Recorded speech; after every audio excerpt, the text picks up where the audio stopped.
Hey everyone, welcome back to the How To channel. In today's video, I will show you how to use the new ChatGPT5 app integration step by step. First of all, if you're using an Android, you will need to install the app from the Google Play. You search for ChatGPT, and in my case, since I already have installed, I will just tap to open.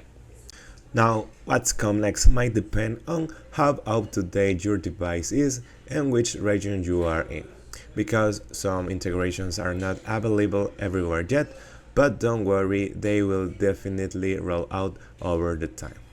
So to use these integrations, you will need to go to the settings and tap on your profile and then open the section that says app and connectors.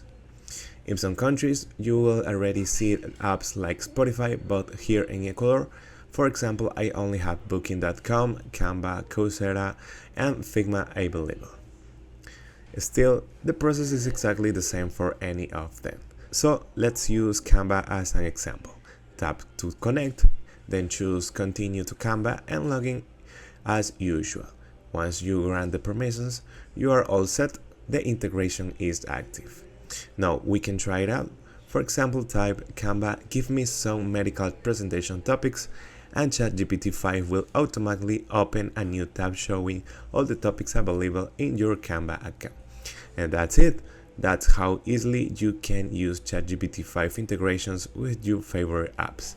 If you found this video helpful, don't forget to leave a like, subscribe, and hit the notification bell for more tutorials. I will see you in the next one.